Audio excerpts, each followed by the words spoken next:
One of the things that we are looking at top on the agenda of the provincial government is the issue of crime, which is having a devastating impact on investor confidence in the province. This issue is very pronounced, and we believe as the provincial government that if we are to turn around investor confidence and sentiment into the Gauteng economy, we have got to invest our resources in pushing back the frontiers of crime.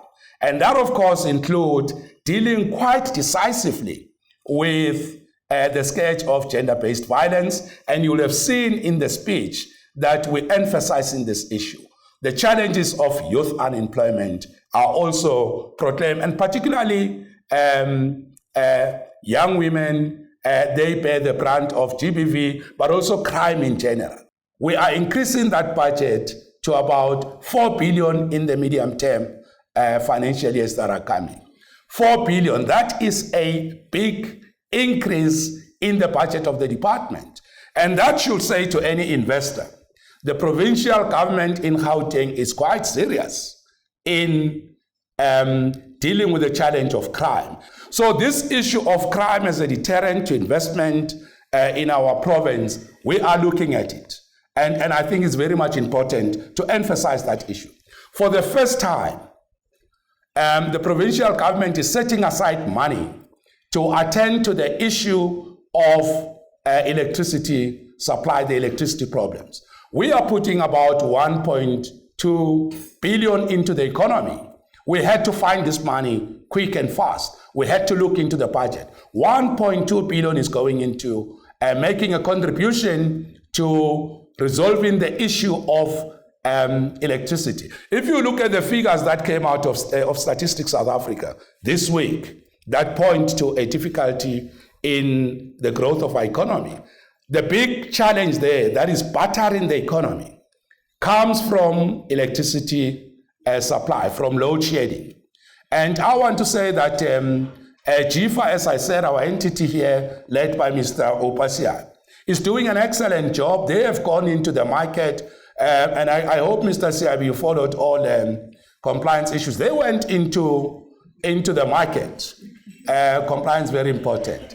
And they mobilized the private sector and said, please demonstrate capacity and potential to us to take advantage of the land that's made available by the mining sector in the West Rand, 1,500 hectares of land, to put up solar farms in order to put energy into the grid. We are concluding negotiations with the 6 independent power producers that are going to use that land, to use those land parcels to give us this almost 800 megawatts into the grid. We are the economic hub of this country. We are one of the biggest urban conurbation centers in the continent, and even globally, we occupy a very important space in the world. And we carry the hopes and aspirations of the people, not just in the country. And the country is battling with economic growth. And what is it that we can do to grow this 35%? And we have agreed that we need to establish a project quickly that we call 35% plus project. And this project seeks to say, what is it that can be done here? If you look at the Gauteng economy, it is growing in the financial services sector. All the banks, the major banks, as far as I know, are here in the province. They are headquartered here. And not far from here, where we are sitting. The insurance companies are here. The micro lenders are in this province.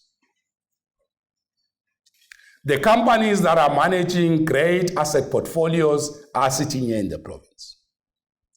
So if we are to help grow the economy of this province, we need, and of course the ITC sector is also important, or let me just say the whole services sector. The way forward is to look at what each of the leaders in the different sectors in Gauteng can do to put a small percentage to expand the productivity of the economy, to increase the growth of the economy. That's where we're going into. So the point I'm making is we need to reach out to everyone and say, you need to put a brick here.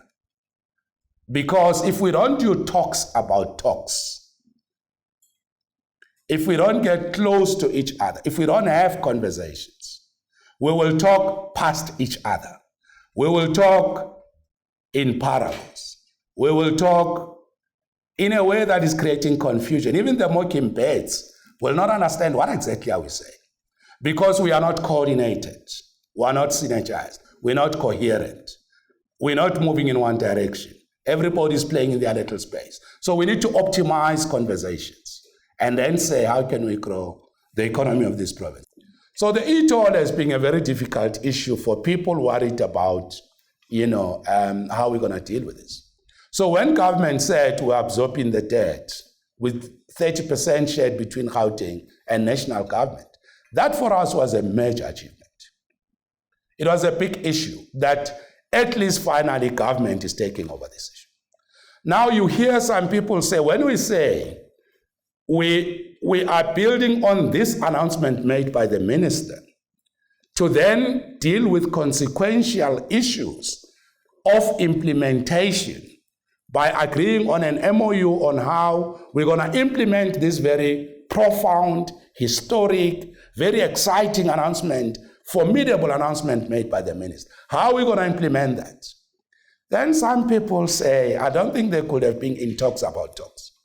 Then you hear them say, MEC, but why didn't you first conclude everything and then make an announcement? The question is, if there was no announcement guiding, for example, 30% split and all that, it will make it difficult to then say, how do we package the implementation? We needed certainty from a policy point of view on what is the direction that government is taking on this issue. When we were constructing democracy for this country through those negotiations, there was never, give us everything, otherwise you get nothing from us. There was always qualitative advances. 1 point, put us in a good space to move 2 steps forward. So if you come with all or nothing, give us everything or you won't hear from us. That is not how this country was built. We always look at 1 decisive step forward to maximize 2 steps forward.